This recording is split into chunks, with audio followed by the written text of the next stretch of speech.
اعوذ باللہ من الشیطان الرجیم بسم اللہ الرحمن الرحیم لن یستنکف المسیح ہرگز یستنکف آر نہ سمجھے گا مسیح ہرگز آر نہ سمجھے گا مسیح علیہ السلام ان یکونا کہ وہ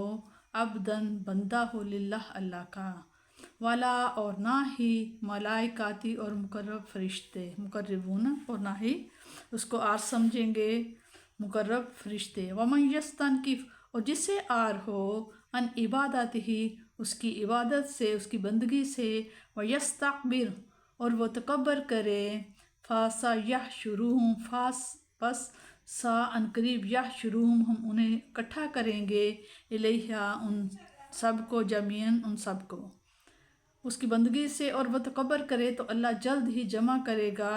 ان سب کو اپنے ہاں۔ فَأَمَّا الَّذِينَ پس وہ لوگ جو آمنوا ایمان لائے، وَعَمِلُوا اور عمل کیے الصالحات نیک اور نیک عمل کیے، فَيُوَفِّيهِمْ پس یوفی وفا کی جائے گی ہم ان کے ساتھ، انہیں پورا بدلہ دیا جائے گا، اجورہم ان کے اجر کا، وَيَزِيدُهُمْ اور انہیں زیادہ دے گا اللہ تعالیٰ من فضلہ اپنے فضل و کرم سے۔ وَأَمَّا الَّذِينَ اور وہ لوگ جو استنکفوا جو آر سمجھتے ہیں، واستکبروا اور تکبر کیا جنہوں نے، فیعذبہم پس اسے عذاب دے گا اللہ تعالیٰ، عذاباً ایسا عذاب علیما دردناک عذاب دے گا، ولا یجدون اور نہ پائیں گے وہ لہم اپنے لیے من دون اللہ اللہ کے سوا، ولین کسی کو دوست حمایتی اپنا، ولا اور نہ نصیرہ اور نہ کوئی مددگار۔ یا ایھا الناس اے لوگو،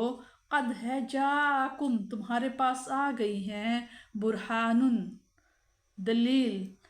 روشن دلیل، من ربکم تمہارے رب کی طرف سے، وَأَنزَلْنَا اور ہم نے اتارا ہے، نازل کیا ہے، الیکم تمہاری طرف، نوراً ایسا نور، مبیناً جو درخشاں ہے۔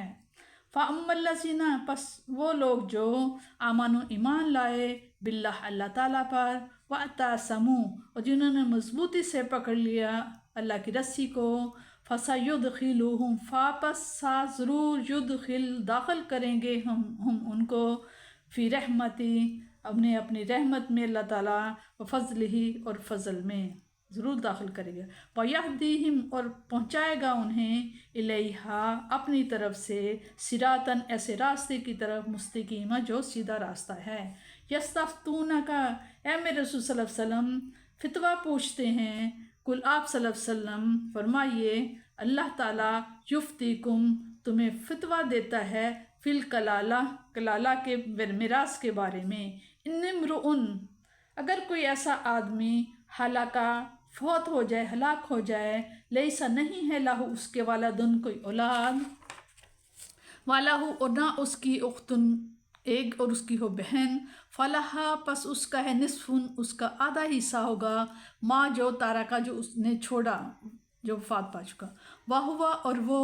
یارثوہا اور وہ وارث ہوگا، لم اپنی بہن کا، ان اگر لم نہیں یکن ہو لہا اس کے والدن اگر نہ ہو اس کی کوئی اولاد، فَإِن پس اگر کانت اثنتین پھر اگر ہیں اس کی اثنتین دو بہنیں ہوں، فَلَہُمَا پس ان دونوں کو ملے گا، ثلثانی دو تہائی ملے گا، مما جو ترکا جو اس نے چھوڑا، وَإِن كَانُوا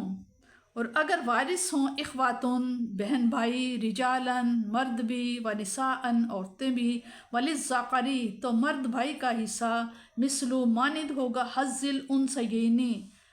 بہنوں کا حصہ برابر ہوگا، دو بہنوں کا حصے کے برابر ہوگا، ایک مرد کا دگنا اور عورتوں کا اس سے آدھا۔ یبین اللہ یبین بیان کرتا ہے اللہ تعالیٰ، لکم تمہارے لیے، ان تضلوا کہ گمراہ نہ ہو جاؤ، واللہ اللہ تعالیٰ بکل شیء علیما اور اللہ تعالیٰ ہر چیز کو جاننے والا ہے۔ اس میں بتایا جائے یعنی عیسیٰ علیہ السلام کے لیے اللہ تعالیٰ کی توحید کا اعتراف اور اپنے بندہ ہونے کا اعتراف باعث ہزار فخر و نازش ہے، وہ بھلا کیوں اس کو آر سمجھیں،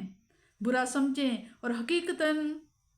یہی انسان کی سب سے بڑی سعادت ہے کہ اپنے معبود حقیقی کو پہچان لے اور اپنے گلے میں اس کی بندگی کا توق ڈال کر اس کی جناب میں حاضر ہو۔ حضور رحمۃ اللہ علیہ الصلوۃ والسلام جب معراج کی رات مقام قرب کی انتہا تک پہنچے تو اللہ تعالیٰ نے پوچھا، اے سراپا استائش و خوبی،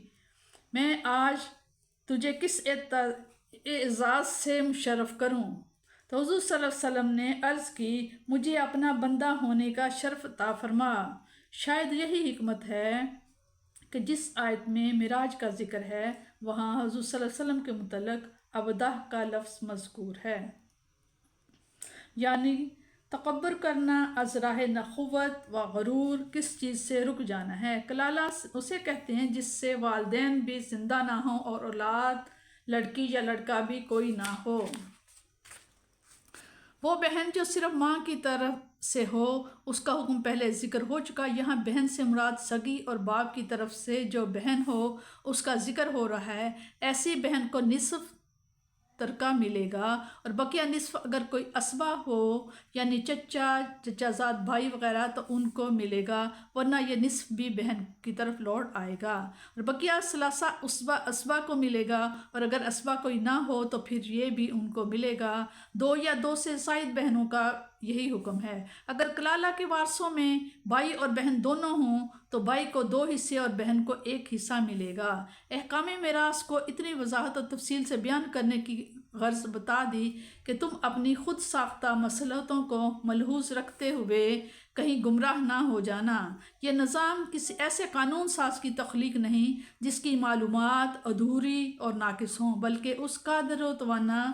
رب العزت کا مقرر فرمودہ ہے جو ہر چیز کو اچھی طرح جاننے والا ہے۔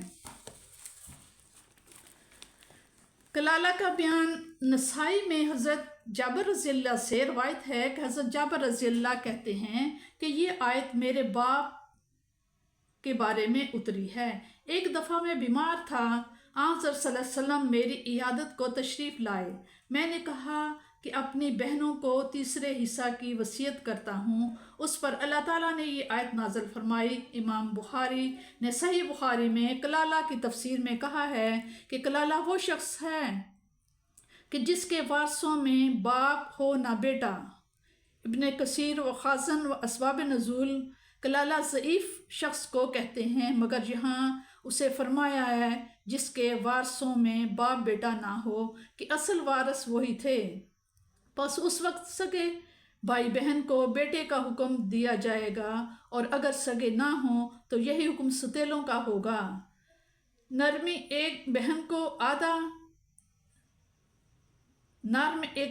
آدھا اور 2 کو تہائی، اور سگے ہوں بھائی بہن تو مرد کا حصہ